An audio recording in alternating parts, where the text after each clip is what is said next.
Excellence learners के online English classroom में आप सभी का स्वागत है। और आज इस क्लास में हम लोग पढ़ेंगे रविंद्रनाथ टैगोर के द्वारा लिखी गई एक poem, I can not remember my mother. Students, ये जो पोएट्री है वो 3 स्टेंजा की है और इस पोम का कोई अपना राइमिंग स्कीम भी परफेक्ट नहीं है। इसके बावजूद भी ये बड़ा ही सेंटिमेंटल पोम है, जिसमें एक टेंडर एज, एक छोटे एज का बच्चा जिसकी माँ शायद अब इस दुनिया में नहीं है, वो माँ को याद कर रहा है। किन किन जगहों पर उसको माँ की याद आ रही है, इसको बड़े ही सुंदर शब्दों में रविंद्रनाथ टैगोर ने पिक्चराइज किया है with the help of some beautiful and cultural words. तो आज इसकी व्याख्या मैं आप लोगों के सामने करूंगा। शर्त यही है कि आप पूरे का पूरा वीडियो देखेंगे, कहीं भी स्किप नहीं करेंगे, तो यह पोएट्री बिल्कुल आपके समझ में आएगी। तो चलिए अपना पेन, पेपर और बुक लेकर आप रेडी हो जाइए, ताकि जब मैं यहाँ से व्याख्या आपके सामने शुरू करूँ तो उसमें कुछ अगर इम्पॉर्टेंट लाइन आपको मिले तो आप उसे उसी क्षण नोट कर लें। ठीक है, तो चलिए आप रेडी रहिए, मैं आपके सामने अभी व्याख्या कर रहा हूँ।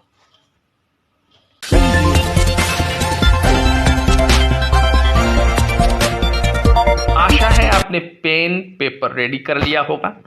तो आइए पढ़ें इस पोम को लाइन बाय लाइन और उसके अर्थ, साथ ही साथ इसके जो फिगर ऑफ स्पीचेज हैं वह भी जानने का प्रयास करेंगे। The pome starts, I can not remember my mother, only sometimes in the midst of my play a tune seems to hover over my plaything, the tune of some song that she used to hum while rocking my cradle.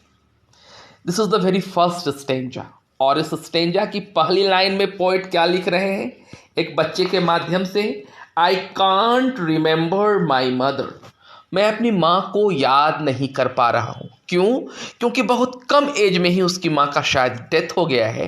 Poet ने कहीं पर इसको vividly clearly बताया नहीं है, लेकिन जो hints मिल रही है वो लाइन क्या कहती है कि उसकी माँ का शायद डेथ हो गया है, इसलिए उसे माँ याद नहीं पड़ रही है। लेकिन क्या होता है, only sometimes in the midst of my play, वो बच्चा कह रहा है जब मैं खेलते रहता हूँ, मिड्स मतलब इन बिटवीन, मेरे खेलने के दरमियान, मेरे खेलने के समय, a tune seems to hover over my plaything, मेरे खेलने का जो भी सामान है, मेरे जो खिलौने हैं, उसमें होवर फ्लोट करती है मेरी माँ की आवाज़। कौन सी आवाज़?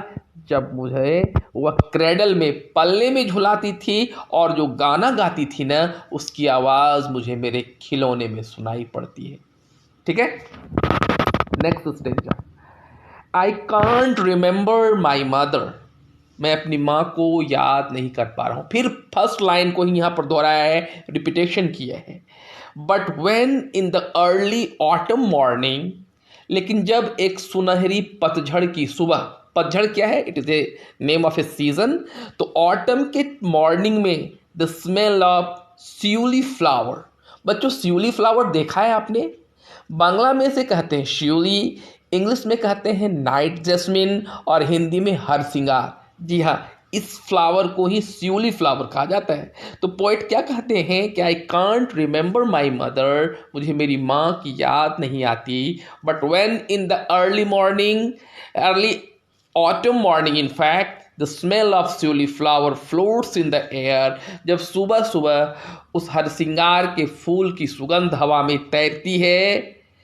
The scent of morning service, morning service मतलब सुबह सुबह जो मंदिर में पूजा पाठ किया जाता है उसको मॉर्निंग सर्विस कहा गया है। The scent of morning service in the temple comes to me as the scent of my mother. Poet कहते मेरी मुझे माँ की याद नहीं आती, लेकिन जब सुबह सुबह शिउली का फूल, वह हरसिंगार का फूल की खुशबू हवा में तैरती है और मंदिर में कोई पूजा पाठ का कार्यक्रम चलते रहता है, मुझे मेरी माँ की सुगंध, मुझे माँ की अनुभूति दिखाई पड़ती है। ठीक है, आगे। और ये लास्ट स्टेंजा है इस पोम का। आई can not remember my mother only when my bedroom window. I send my eyes on the blue of the distant sky. I feel that stillness of my mother's gaze on my face had spread all over the sky. देखिए कितनी बाल सुलभ कल्पना, एक क्या कहते हैं childish imagination का प्रयोग किया है पोइट। कहते हैं जब कोई मर जाता है तो आसमान में चला जाता है, तारे बन जाते हैं। इसी दृष्टांत को, इसी फिलॉसफी को, इसी एक मान्यता को पोइट ने यहाँ पर रखा है। और क्या कहते हैं, आई कांट रिमेंबर माई मदर, मुझे मेरी माँ की याद नहीं आती। यह लाइन बार बार रिपीट कर रहा है पोइट। और यहाँ पर रिपीटेशन, जैसे मैंने कहा कि रिपीटेशन का यूज हुआ है, only when from my bedroom window. बच्चा कहता है जब मैं अपने बेडरूम के विंडो से आसमान को देखता हूँ ना, my eyes into the blue of distant skies, नीले दूर आसमान को देखता हूँ। आई फील, मुझे महसूस होता है, the stillness of my mother's gaze. Gaze मतलब टकटकी लगा कर देखना, अपलक देखना। तो मुझे महसूस होती है कि मेरी माँ मुझे अपलक देख रही है। On my face has spread all over the sky, क्योंकि पूरे आसमान पर मुझे माँ का चेहरा बिखरा हुआ दिखाई पड़ता है। तो बच्चों, यह रही आपके इस कविता की व्याख्या। इस 3 स्टेंजा में पोएट ने बड़ा ही सुंदर एक सेंटिमेंट, एक पिक्चर हमारे सामने पोर्ट्रेट किया है with the help of these very beautiful and cultural word। जहाँ तक बात रही इसके फिगर ऑफ स्पीच की, तो इसका कोई राइमिंग स्कीम है नहीं, कोई परफेक्ट राइमिंग स्कीम नहीं है, लेकिन फिर भी यह म्यूजिकल टोन हमारे सामने दे जाता है। तो आई कैन नॉट रिमेंबर का यूज़ बार बार पोएट ने किया है। यह रिपीटेशन है और इमेजनरी है, क्योंकि जब हम पोम पढ़ते हैं तो एक खास एक फोटो, एक तस्वीर हमारे अंदर बनाती है उसकी माँ की और उसके आसपास के वातावरण की। साथ ही साथ आप देख रहे हैं, लिखा है पोएट ने, संग दैट यूज टू हम रॉकिंग, इसे हम कहते हैं ओनोमोटोपोइया, ठीक ना। तो इसका यूज़ किया है पोएट ने। तो ये रही इस कविता की व्याख्या, साथ ही साथ इसमें यूज़ किए गए फिगर ऑफ स्पीच। अब जाते जाते मैं आपको एक बार फिर से याद करा दूं, यदि आप हमारे इस चैनल पर नए हैं या अब तक आपने हमारे चैनल को सब्सक्राइब नहीं किया है, तो अभी का भी चैनल सब्सक्राइब करेंगे। और हाँ, सब्सक्राइब करने के वक्त बेल आइकन को भी प्रेस करना बिल्कुल ना भूलेंगे, ठीक है। तो आज की बात बस इतनी ही रही। मिलते हैं अगली बार एक नए व्याख्यान, एक नए सब्जेक्ट के साथ। तब तक के लिए धन्यवाद।